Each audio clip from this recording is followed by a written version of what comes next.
If you've been using RAG or Retrieval Augmented Generation for your AI workflows, then buckle up because there's a new game changer in town called Cache Augmented Generation or CAG. In order to explain the working of Cache Augmented Generation or CAG, I'm gonna take the help of this particular image.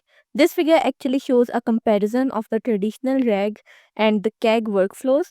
The upper section, which is this part of the image, actually illustrates the RAG pipeline, including the real-time retrieval and reference text input during the inference, while the lower part of the image depicts the CAG approach, which preloads the KV cache, eliminating the retrieval step and reference text input at inference.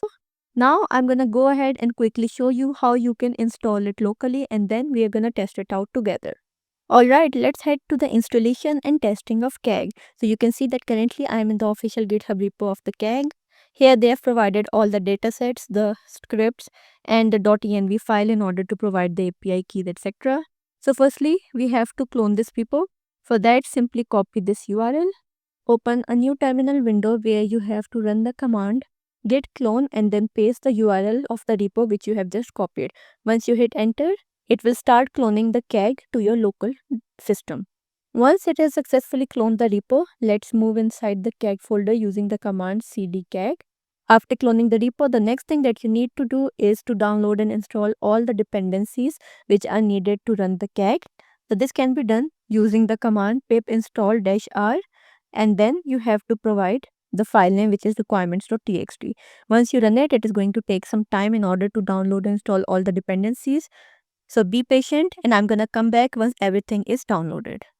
Once everything is successfully downloaded, the next thing that we need to do is to download the SQuAD and the Hotpot QA dataset. So SQuAD stands for Stanford Question Answering Dataset. It is designed for machine reading comprehension tasks.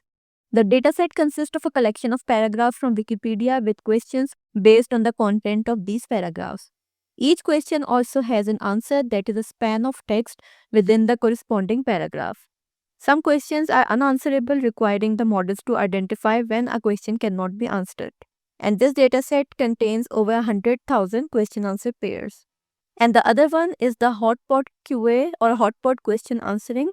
The purpose of this dataset is to evaluate a model's ability to perform multi-hop reasoning, that is, answering the questions that require information from multiple sources or paragraphs.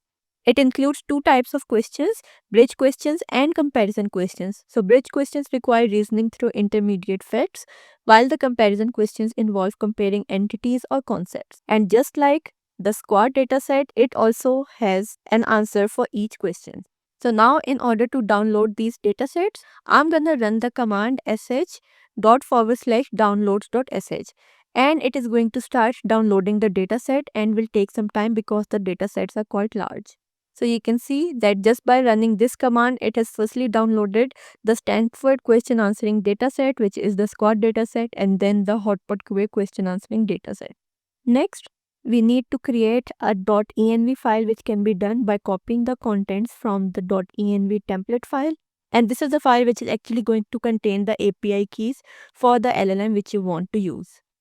So in order to copy the contents from the env.template file inside the .env file, we are going to run the command cp, and we are going to copy the content of .env.template file inside the .env file. Once the contents have been copied, now I'm going to view the contents of the .env file. So inside the .env file, you have three options. Firstly, to set the Google API key if you want to use the models provided by the Google. If you want to use the OpenAI models, then you have to provide the OpenAI API key. And you also have the option to use free models by providing your Hugging Face token. So you can provide the corresponding API key according to your requirements. If you want to use the free models, you can go with the Hugging Face token. But if you are using the OpenAI API key, then you need to keep in mind that it might use a large number of credits because the datasets have a large number of values. So now let's go ahead and actually run the script for kv cache.py, which is actually going to run the dataset using the CAG. So in order to do that, you have to run these lines of code. So let's quickly go through this. Firstly, using the Python, we are running the kv cache.py file.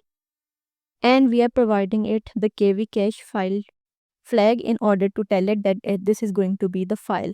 After that, we have to provide the data set, which is going to be the squad train data set, and we want to find the similarity score in the form of BERT score. After that, we have set the max knowledge to 5, which actually indicates the selection of how many documents from the dataset. So at a time, it is going to select 5 documents from the dataset. Next, we have the max paragraph, which is set to 100. It is similar to the max knowledge. And then we have the max question, which provides the maximum question numbers. Right now, it is set to 1000, but it is going to take a lot of time in order to process it. So I'm going to change this 1000 to 80 to reduce the processing time. After that, we have the model name, which is going to be Meta Llama 3.18 billion instruct model. You can use any model that you want. The random seed number is set to be 0, and the output is going to be saved inside the file called result underscore kvcache.txt.